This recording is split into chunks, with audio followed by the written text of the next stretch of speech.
I'm Matt Buell with M Buell Studio, and on behalf of the Woodworking Network, it's your Young Wood Pro 2025. That's right, new year, new competition. And I'm back as your host, coach, and judge. As promised, I'm going to do things a little different this year. For the last few years, you've heard me give a lot of different perspectives on the aspects of running a woodworking business. But now we're going to start bringing in some perspectives of others as well. And we're going to do so with a series of chats/interviews with former Young Wood Pro winners and other woodworkers that I know from around the country. This month, this is a good one. We started off with Joel Keener, the winner of the Young Wood Pro of last year, 2024. Outside of the obvious of Joel being a very talented woodworker and a pretty good bet at being a successful wood professional as he gets older, he's also just a really good dude. And his enthusiasm during the interview I even found to be infectious. Joel has been doing some woodworking since winning and has been learning some new things.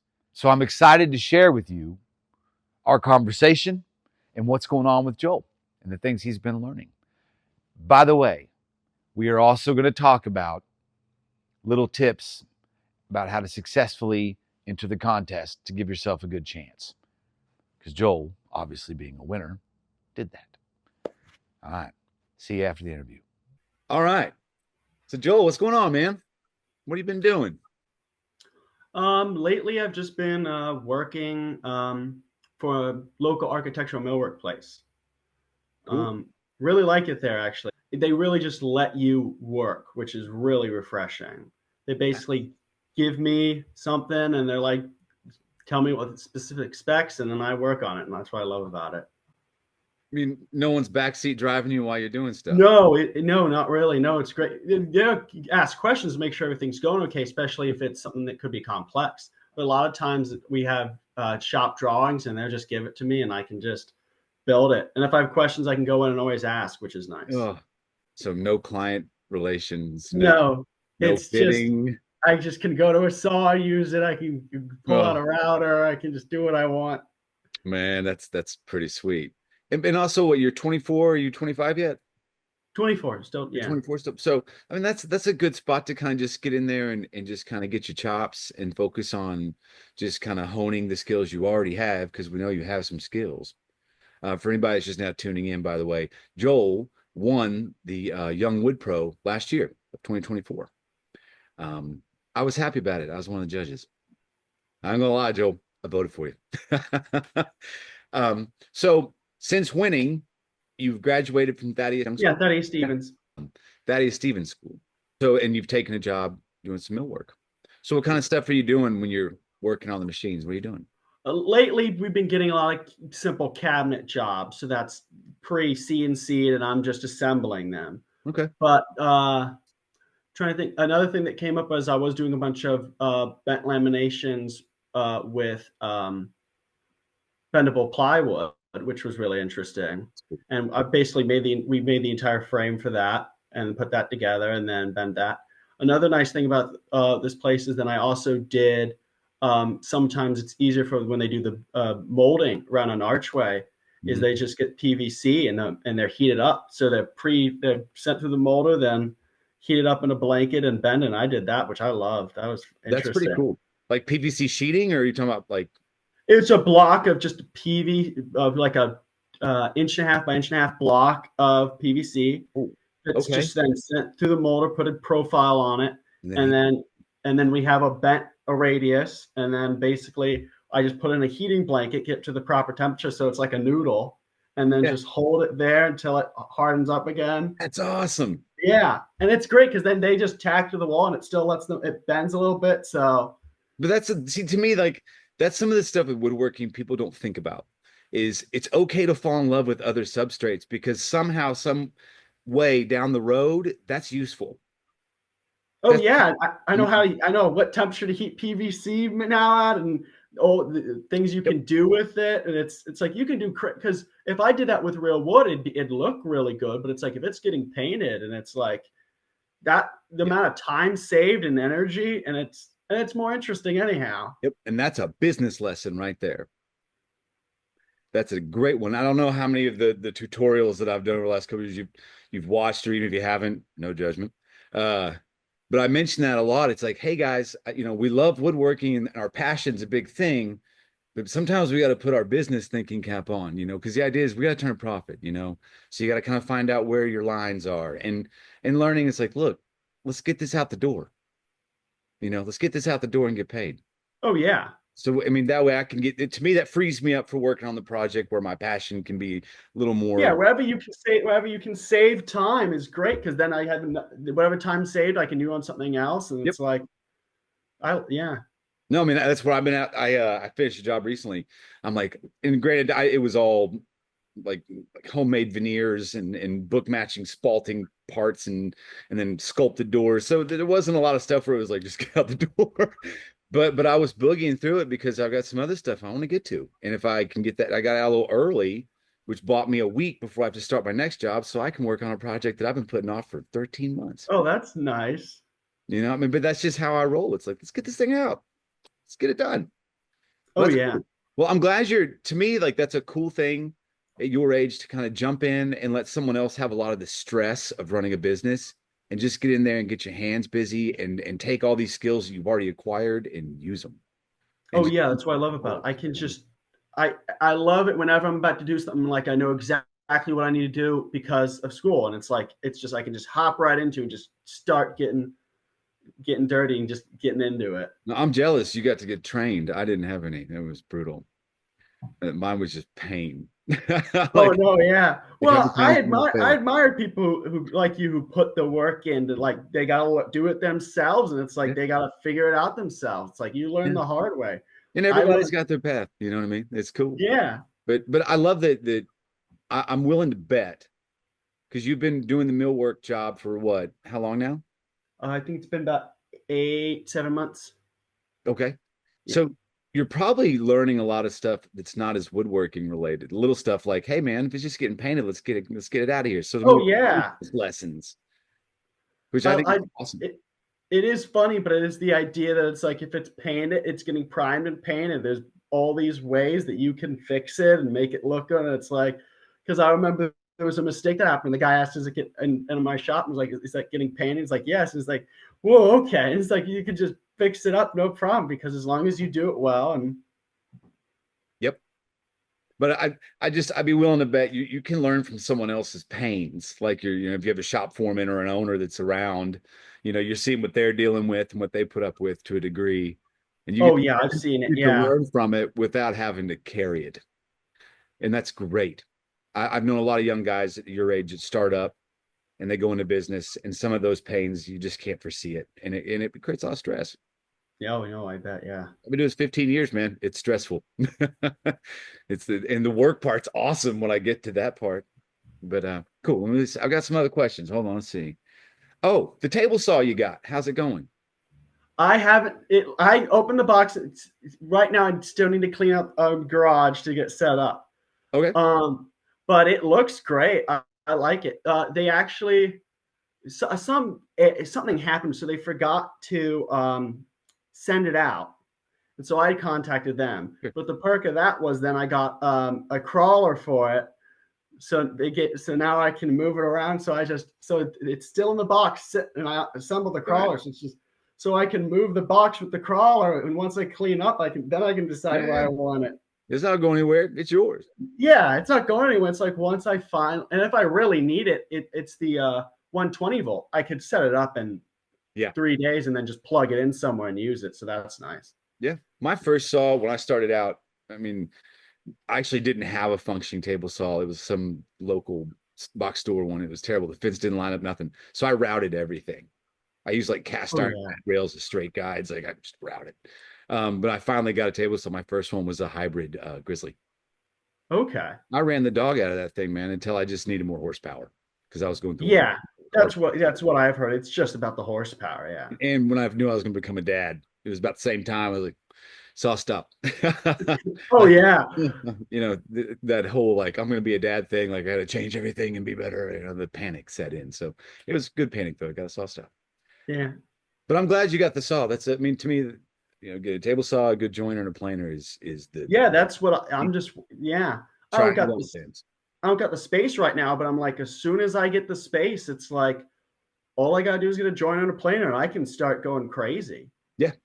I mean everything else that you can get around, but to me, when I upgraded to a 12-inch joiner, it changed the game. It changed my work completely. Oh yeah, I believe it. Yeah. I'm all right. This year I've been looking at like 15, 16, 20-inch joiners. Like Oh no, I know. Yeah, because I'm like my first joint is I'm probably gonna be an 8 inch. I hope 6 I or 8 would inch. I'd go 8 if I'm you.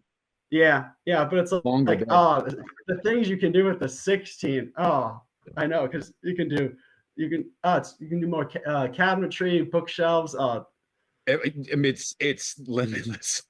You I know, know, the thing yeah. I love about woodworking is whenever I talk to the woodworkers, we all still sparkle when we talk about machines. It's ridiculous. I mean, it's I guess it's probably this for a lot of people when things they're passionate about. But it's one. I mean, I go to trade show and when we were at IWF, my wife and I kept walking by a booth that had a big, beautiful 20-inch joint. And I just kept walking by and going, Oh yeah, kept looking at me. I'm like, you gotta understand, honey.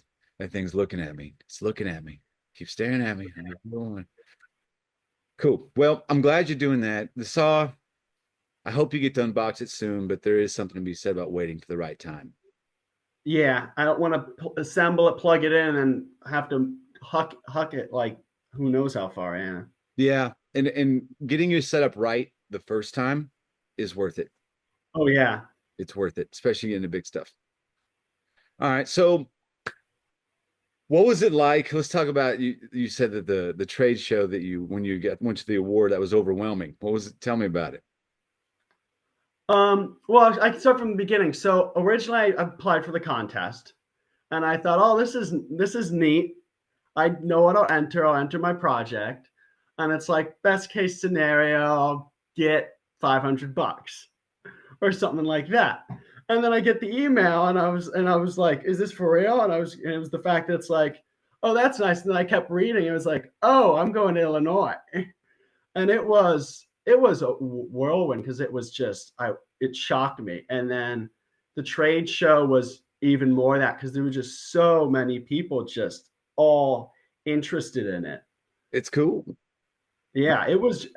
The best way to put it is I was just overwhelmed because I had no clue what to expect, Sure. and the fact that I was part of it. No, it was I enjoyed I'm there were a couple of times I was across from him. I looked over and I was like, this young man, he's just looking around like he's like Oh no, yeah. I've been there. I've been there. It was I'm getting older now, but I remember my first time I won an award and had to go to a big show. And it's just kind of like, and I'd never been to any convention of any sorts. And it was just kind of like, whoa, this many people know about this stuff.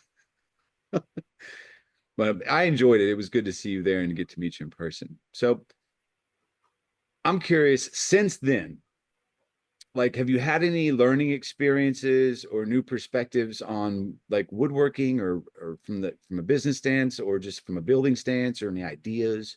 Just curious, kind of what's come down your thinking since you've won. Anything I changed? don't think any major lessons, but I definitely have been learning um, small things here and there. That's good. Um, I don't know, really, some things more hand tooling, like a proper way of holding things I never would have thought of because someone who's been doing it for 20 years says that this is a better way of doing it. Like it's small but it's like we have laminate and I was filing laminate and my boss showed me that there's a better and easier way of doing it. And he was right. It took me like half the time. And another thing is I've learned how to do spray adhesive because we lay our own laminate. So I do that a lot, which I really like, which is really Yeah. it's neat. It's interesting Hmm? doing that. Um,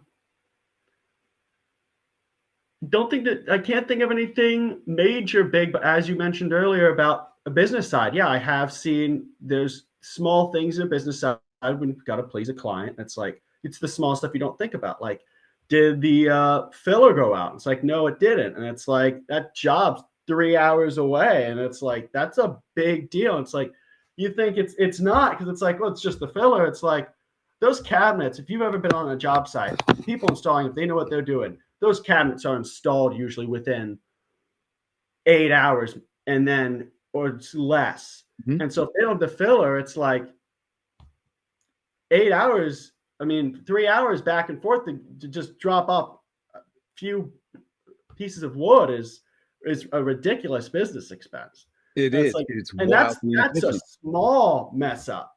A big mess up is they don't have a cabinets. The pulls weren't drilled for. They don't have the So, pulls. but Or that's a it's like, great lesson because that's the kind of stuff that it's really hard to, when you jump in and start a business. That's the kind of stuff you really just don't foresee.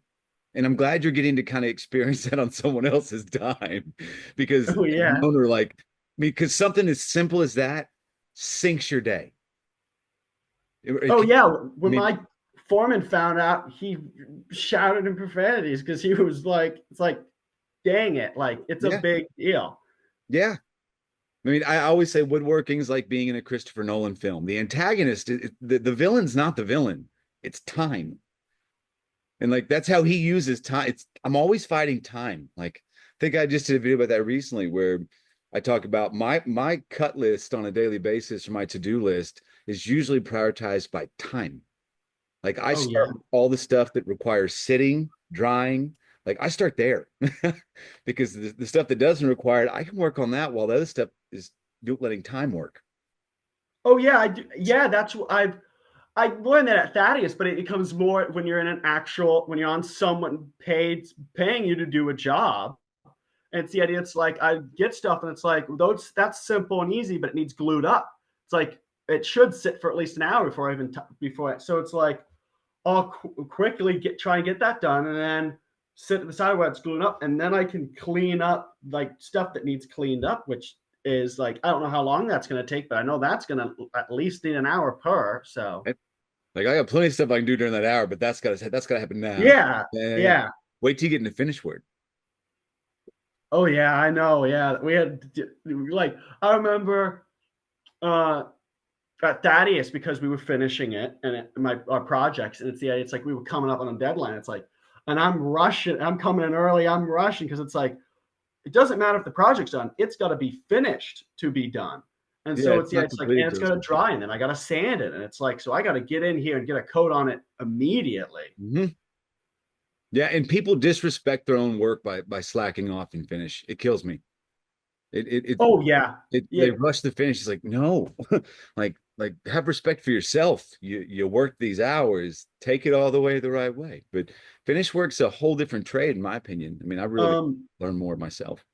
my first year teacher at Thaddeus, Stephen Latta, Mhm. he mentioned what makes or breaks a piece is the finish. And he's right. You can have a horrible piece, but if the finisher knows what they're doing, it can look great. And you can have the best piece you've ever seen, but someone doesn't know how to finish it, especially if it's maple and it doesn't stick properly. It's like Mhm. it can look horrible. It looks Yeah, patchy and it's in the amount of just chemistry involved in finish work sometimes is oh yeah.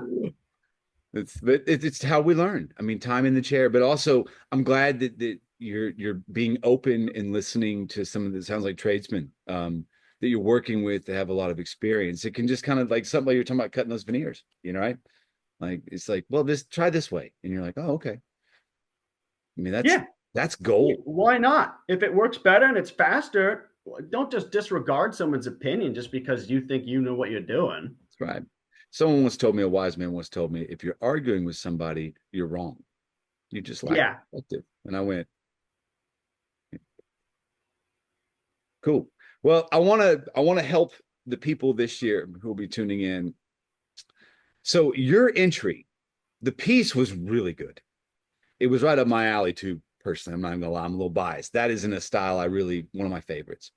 But the one thing that I've really kind of made an example out of you for is I don't know how many videos I've made trying to explain to people that how you present your submission matters.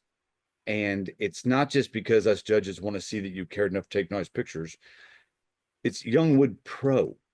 And a pro, if you're running a business, your shots need to be good. you're selling too. And I really felt like your entry not only was the piece top notch, but you gave a genuine presentation of it that looked like something appropriate for marketing.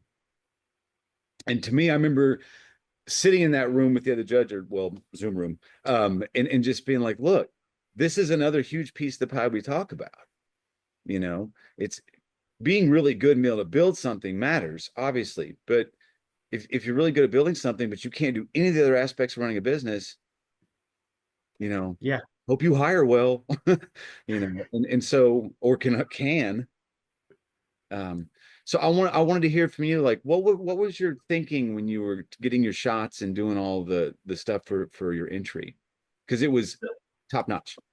Uh, a lot of because of the shots were so well, I do have to give credit to Thaddeus Stevens because they provided me with that opportunity. Because it's a big aspect of it, because that's what I love about it and the trade schools because they show you every single aspect that you wouldn't even think about.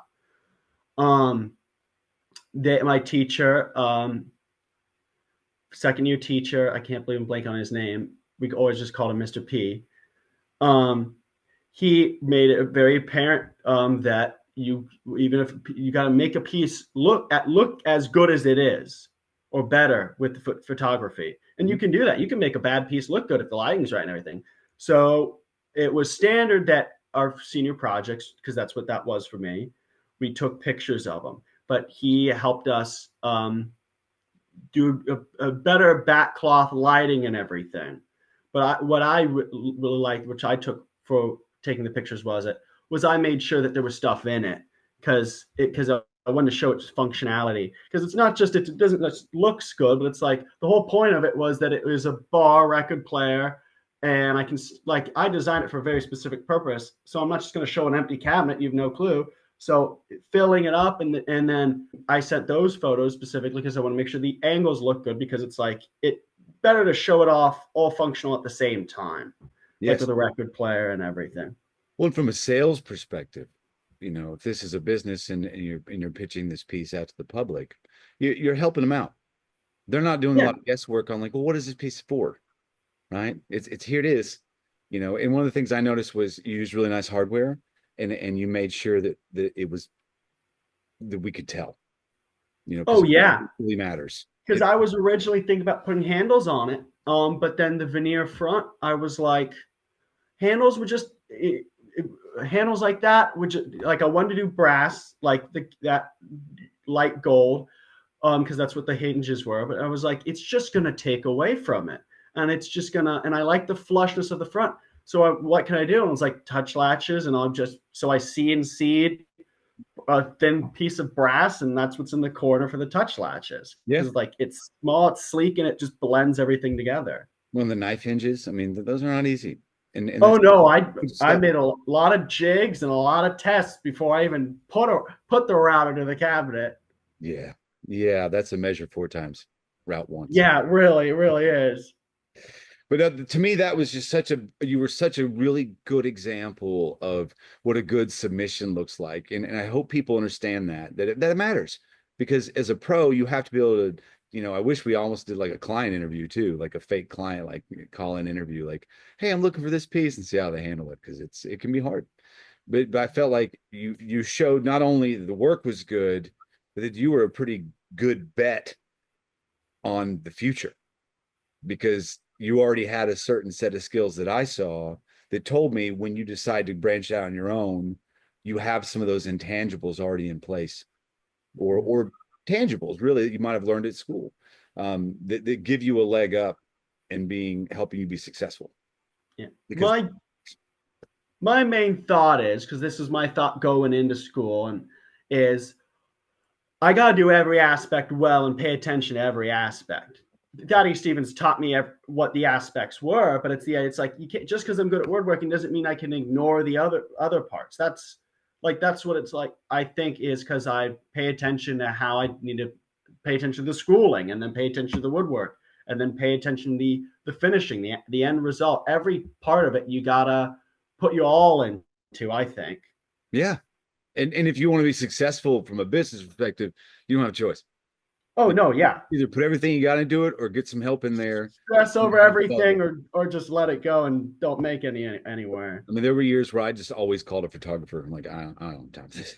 Oh yeah, yeah, Then during COVID, I couldn't get one, so I had to get some skills.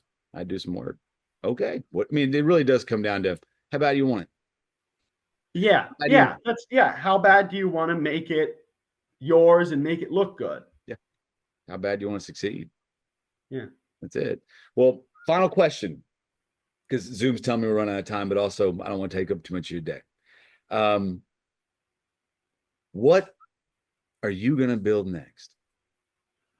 I I don't have a lot of ideas, but there was one thing that I thought another thing that would stand out as I thought about making a set of clocks, which but the theme would be chess theme. So you'd have pawns and you'd have rook themes and you have kings and queens. So grandfather clock. It's just the idea because it's like then I can make a perfect set, and if they take off, someone's going to want the whole set someday. Yeah, I mean, you're in a great sweet spot. You're doing the millwork stuff, so you have that kind of that kind of gray area room to kind of explore. Yeah. Explore. If your intuition's telling you to do it, do it. I think I'll probably, if I when I get my shop started, is I'm going to make a bunch more dovetail tee boxes because I love to make dovetails because once you figure out how to make them work and they're good, you can just bust out hundreds of them. Maybe it can work for me that I don't want to do. I, For yeah, me, I know I it's don't make enough money on them. it's very oh that is true, yeah, it's very specific. I know other woodworkers who do not like them, and it's like, oh, they're so fun to make, in my opinion. Yeah, for me, it's been clients just usually don't care. Yeah, So, they and just go for a simple lock joint or butt joint. Yeah, yeah, but to pay for the time, like this, they do care. I'm sure everyone wants dovetails, but when the cost comes into play, it's not a deal breaker. yeah, it's another That's third of the cost just to do like, I'd everything rather have the together. sculpted front. It's like, okay. So it's Yeah, the point is just like, but yeah, there's lots of things I love in woodworking. But that's just something you learn as you go. And some of that's regional. I think different clients in different places have different preferences. I know on the Eastern Coast, the more heritage visual style woodworking yeah, is usually a little more in demand. yeah, I can see that. Yeah, Most of my clients are either large metropolitan cities or like more rural, like Southwest, yeah, it's all about quick time and South. look good and is it quick? Yeah, Yeah. So, yeah, and everyone's got their vein. yeah. And that I'm so happy that we were able to do this, man. You have the enthusiasm that is infectious, and Thank you. I'm Yeah, it was one last year. enjoyed Any it too. advice to the new people submitting this year on a final note going out? Take us out. What's the one thing you give? Well, I know good photography is a big must, so I'd just say whatever it is take your time. If you really want to stand out, it might kill you in the end time wise, but if you have the time, double back and double check things. Because that's what I've seen other woodworkers is they see the clock and they stress out and then yep, they're done with a week, but it doesn't look good. Mm, So it's like if you have to double back, not a lot, but if you have to double check something, just double check it. this is good. You are learning. Please stay in touch. I want to. I'm honored to be a part of the journey you're on, man. Yeah, I'll try. No, please do. Anytime you reach out, whenever you like. Will do. I appreciate you a lot, Joel, and keep going. Keep going. Appreciate the opportunity. Thanks. Anytime, man. I hope y'all enjoyed the chat. I know I did, and I hope Joel did. I also want to thank him again for his time. I also want to thank our sponsors. Um, I want to throw this out there. We all have different paths, and Joel's path, he is doing some work for a woodworking company. And in that, as you notice, we talked about it, he's getting to learn a lot about running a business without the cost of running a business. So I really think that is brilliant. But Joel, obviously, as we talked about, he went to woodworking school, a trade school. So I want you to know, not everyone has to do that. I didn't. I turned out pretty well. But it worked for him. So I just want everyone, I don't want people to feel discouraged or to feel like there's only one certain way of getting at this, because there's not. But learning from Joel today and his perspective on what he's experiencing, A, was heartwarming to me because I think he's doing great. And B, I love it because it really brought in a different side of perspective that I can't give you. And that's, to me, the beauty of doing our footage this year the way we're doing it. You're getting more, and that's a win. All right. Got another one coming for you next month. And no, I'm not telling you who it is. You're going to have to wait and find out. See you next month.